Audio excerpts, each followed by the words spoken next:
So hi guys, what's up? Welcome back to my channel. Myself Disha, but call me Ashi. Another video, another me.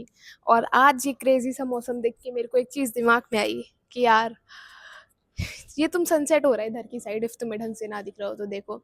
ठीक है, sunset हो रहा है, crazy माहौल हो रहा है। सनसेट देख के मेरे दिमाग में बस अक्सर एक ही चीज़ आती है कि यार न्यू बिगनिंग्स होंगी तुम्हारी लाइफ में। ठीक है, हर हर दिन सन राइज होता है, फिर वो सनसेट हो जाता है, क्योंकि तुम हर दिन उठते हो, ठीक है, कुछ नया करने के लिए। और फिर तुम फॉर सपोज कुछ अच्छा नहीं कर पाए तो तुम सेटल डाउन हो जाते हो, but the very next day तुम दोबारा से उठोगे, कुछ बढ़िया करोगे। और आज की video is going to be about you took a gap year in India. तो लोग गैप ईयर को ना बहुत गलत तरीके से देखते हैं इंडिया में कि अच्छा आपने गैप ईयर लिया है, और अगर आपने नीट और जेई के लिए गैप ईयर नहीं लिया तो आपने अपनी लाइफ का एक साल बर्बाद कर दिया है। ये मेंटालिटी है बहुत सारे लोगों की जिसके बारे में कोई बात नहीं करता, पर हम करेंगे क्योंकि हम ये सब करते हैं। सो मैंने गैप ईयर लिया था, तो मैंने पहले सोचा था कि मैं नीट करूँगी, बट फिर मेरे को रियलाइज़ हुआ कि यार ये तो मुझे लाइफ में करना ही नहीं है। तो अपना मैं क्यों अपने आने वाले 5-6 साल बर्बाद करूँ उस चीज़ को लेके जिसमें मेरा कोई इंटरेस्ट नहीं है। भले ये चीज़ मुझे जानने में 2 ढाई साल लग गए, बट इट्स ओके। 2 ढाई साल, वो 6 साल के आगे कुछ नहीं होता। 6 साल तो तब भी कम है। मैं पीजी भी करती, बहुत सारी आगे भी चीज़ करती, वो वेस्ट ही होता क्योंकि मेरा दिल तो उस चीज़ में कभी था ही नहीं। तो इसलिए मैंने ड्रॉप ले लिया कि हम फिगर आउट कर लेंगे। और मेरे को लगता है कि ना तुम्हें फिगर आउट करने की बहुत ज़्यादा ज़रूरत है। और ड्रॉप ईयर मेरे साथ साथ जितने लोगों ने लिया है, मेरे दोस्तों ने लिया है, जिनका जेई नहीं हुआ, जिनका नीट नहीं हुआ, तो सबने ड्रॉप ईयर लिया है। तो सब लोगों में एक चीज़ कॉमन है, जानते हो क्या? सोसाइटी का प्रेशर। तुम्हारे घर वाले तुमको इतना नहीं बोलेंगे जितने आस पड़ोस के लोग तुमको बोलेंगे कि अच्छा तुम्हारा तो ड्रॉप ईयर है ना बेटा। देखो 2 साल जैसे 11 12 में चीज़ें मस्ती से तुम कर सकते हो, ठीक है, बट इफ़ तुमने ड्रॉप ईयर ले लिया, गैप ईयर ले लिया, तो फिर चीज़ें वैसी नहीं है। तुम क्योंकि स्कूल नहीं जा रहे हो, अभी रिस्पॉन्सिबिलिटी बढ़ गई है, ज़्यादातर लोग 18 के हो जाते हैं उस गैप ईयर में, तो वो एक एक्स्ट्रा वो देख लेते हैं लोग कि अच्छा बेटा आप 18 के हो गए, आपने स्टिल कॉलेज वॉलेज कुछ ज्वाइन नहीं किया, आप तो अपनी लाइफ में फेलियर बन के रहोगे। ये एक ऐसे मेंटालिटी बना रखी है बच्चों को लेके, और इससे ना बच्चा अंदर ही अंदर बहुत कुछ सोच लेता है कि यार मेरा ड्रॉप ईयर है, लोग ऐसा बोल रहे हैं, घर वाले क्या सोच रहे हैं। और बहुत क्लैशेस भी हो जाते हैं घर, मतलब तुम्हारे पेरेंट्स में, तुम में, क्योंकि तुम घर पे हो 24 घंटे, ठीक है। बहुत लोग नहीं जाते हैं कोचिंग, ऑनलाइन ज्वाइन करने का सोचते हैं, तो बहुत क्लैशेस हो जाते हैं क्योंकि तुम घर पे रहते हो, तुम ऑलरेडी बहुत फ्रस्ट्रेटेड होते हो, तुम गुस्से में 100 चीज़ गलत बोल देते हो, फिर जो कि तुम्हें बाद में रियलाइज़ होता है कि इतना नहीं बोलना चाहिए था। मुझे पता है क्योंकि ऐसा ही होता है, बट कोई बात नहीं यार। हम देखो, चीज़ें हैं ऐसी है। देखो यार, जेई का सेकंड वाला अटेम्प्ट आने वाला है, बहुत सारे लोगों को ना लग रखा होगा कि यार मैंने तो अपना ड्रॉप ईयर वेस्ट कर दिया। तो मुझे लगता है कि ना, इफ़ तुमने ड्रॉप ईयर लिया है तो इंसान को बहुत सोच और समझ के ड्रॉप लेना चाहिए, क्योंकि इतना प्रेशर आता है, बहुत बहुत ज़्यादा आता है। इफ़ तुम 11 12 में और ये वीडियो देख रहे हो और तुम सोच रहे हो कि यार हमारा अभी तो सिलेबस कवर नहीं हो पाया है, हम नेक्स्ट ईयर में भी अच्छे से करेंगे, तो यार मेरे दोस्त ये चीज़ें ऐसे नहीं होती है। तुम्हें लगता है कि तुम अच्छे से करोगे, बट वो सारी चीज़ें नहीं हो पाती है। भले ही तुम पूरे साल सोचो कि ना अभी तो 6 महीने, अभी तो 7 महीने, अभी तो 8 महीने, अभी तो 9 महीने हैं, पर बहुत जल्दी टाइम चला जाता है और तुम्हें समझ ही नहीं आता कि कब वो सूरज छुप गया और तुम्हारा एक साल चला गया। तो this is your sign to not take a gap year.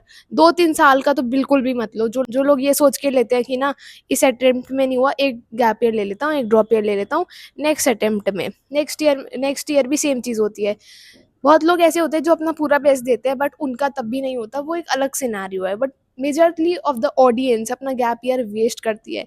उन्हें नहीं पता चलता कि उन्हें क्या करना है, उन्हें फिगर आउट करना होता है, बट वो नहीं कर पाते फिगर आउट, वो सिर्फ वहीं फिगर करते रह जाते हैं, रील स्क्रोलिंग में, प्रोकास्टिनेशन में।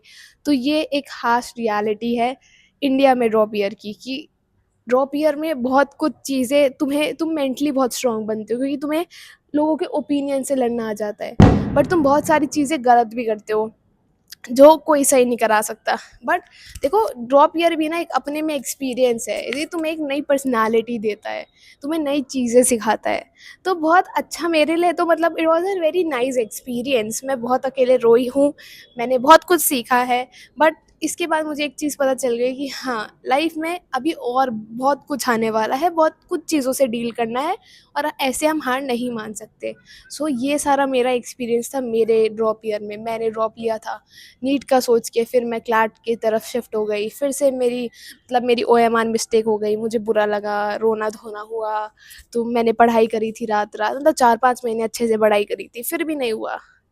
बट मैंने जैसे बोला कि हर दिन सूरज उगता है और सिखाता है कि यार it's time for new beginning, तो वही सब तो मैंने किया इस ड्रॉप ईयर में। So if you are planning to take a drop year और लग रहा है कि मे बी 1 साल में तुम चीज़ें बेटर कर सकते हो तो ले लो। बट इफ़ तुम किसी के प्रेशर में आके और तुम्हारा मन नहीं है तो मत लेना ड्रॉप ईयर। चीज़ें फिगर आउट तुम कर लोगे, क्योंकि देखो मेरे को लगता है कि तुम या तो अभी फिगर आउट करके चलो, या तो तुम कल को बाद में जब तुम आगे, जैसे तुम 24-25 साल के होगे, या तो तब तुम्हें डिसीजंस लेने पड़ेंगे और उस टाइम डिसीजन चेंज करने में बहुत प्रॉब्लम आएगी। इससे अच्छा है कि अभी थोड़ा टाइम लेके अभी अच्छे से सोच समझ के अपना ड्रॉप ईयर लेना। एंड बोर्ड्स ख़त्म हो गए हैं तो तुम देखो, वैसे तो ज़्यादातर लोग सीयूईटी एंड सब में बिज़ी होने वाले हैं, बट जितना हो सके इस टाइम को फ़ील करना, कि क्योंकि ये टाइम दोबारा नहीं आएगा। अब तुम्हारा स्कूल लाइफ ख़त्म हो गई है एंड एक नया फ़ेज़ आने वाला है लाइफ का, जिसके लिए तुम रेडी नहीं हो। मैं भी रेडी नहीं हूँ, मेरा भी कॉलेज फ़ेज़ बहुत जल्दी स्टार्ट होने वाला है, 2-3 महीने बचे हैं। बट एक अलग सा डर भी है कि कहीं बिगड़ ना जाए, ठीक है? प्लेसमेंट पता नहीं। वैसे if कोई मुझसे पूछे कि क्या ये तुम्हारा ड्रॉप ईयर वर्थ इट था, तो पता नहीं, मे बी था, क्योंकि बहुत सारी चीज़ें सीखी है मैंने जो शायद मैं नहीं सीख पाती। अकेले रहना, कि अपने आप को कैसे हैंडल करना है और कहाँ-कहाँ क्या गलती करनी है, और बहुत कुछ सीखा है, बहुत कुछ अभी और सीखना बाकी है। बट ठीक है यार, इसी का नाम तो लाइफ़ है, चीज़ें हम फिगर आउट कर लेंगे। लोगों के ओपिनियन हमारे लिए मैटर नहीं करते हैं। ये जो मेरी कम्युनिटी है ना, ये तो मतलब ये ना मेरे लिए ऐसे है कि बस हमारे जो थॉट्स हैं, हमारे ओपिनियन है, जो कोई नहीं बात करता उसके बारे में हम बात करेंगे। क्योंकि आई फ़ील कि जो स्टूडेंट लोगों का है ना माइंडसेट, हमें अभी से इसको इतना स्ट्रॉन्ग करके चलना है कि कल को कोई ऐसी छोटी-मोटी प्रॉब्लम से हमें ऐसे ना लगे कि यार हमारी तो लाइफ़ ख़त्म हो गई। नहीं भाई, लाइफ़ में बहुत कुछ चीज़ें हैं करने को। अभी तुम्हें लग रहा है कि तुम्हारी लाइफ़ ख़त्म है, बट कल को तुम्हें लगेगा कि यार कैसी छोटी चीज़ों के लिए हम रो रहे थे, असली प्रॉब्लम तो अब आई है। क्योंकि विद टाइम तुम्हारी मेंटालिटी ग्रो करती रहती है, तुम नई चीज़ें सीखते हो, तो वही सब हम बातें करेंगे। बाकी इफ़ तुम्हें लगता है कि तुम्हारा भी सेम एक्सपीरियंस था, तो तुम कमेंट कर सकते हो, तुम बता सकते हो कि तुम्हारा कैसा रहा। और तुम मुझे ये भी कमेंट्स कर सकते हो कि किस टॉपिक पे, मतलब कोई ऐसा मेंटल हेल्थ का टॉपिक है या कोई भी ऐसी चीज़ जो तुम्हें परेशान करे, जिसके बारे में कहीं तुमने ना देखा हो, ना किसी से बात कर पा रहे हो, तो मुझे बताओ। मैं उस चीज़ के बारे में बात करूँगी, क्योंकि this is who we are, जैसे मैं हमेशा बोलती हूँ, दिस इज़ हू आशिक डेटा दिशा data is. So yeah thank you so much for watching. I will see you in the another one. तब तक के लिए tata bye bye and crazy सा ये देख लो तुम। Let's go guys, thank you so much for watching. और याद रखना कि ज़िंदगी में अभी बहुत कुछ करना बाकी है और बहुत जल्दी हम सब कुछ वो जीत लेंगे जिसके हम सपने देखते हैं। So bye, sure my loves, bye bye.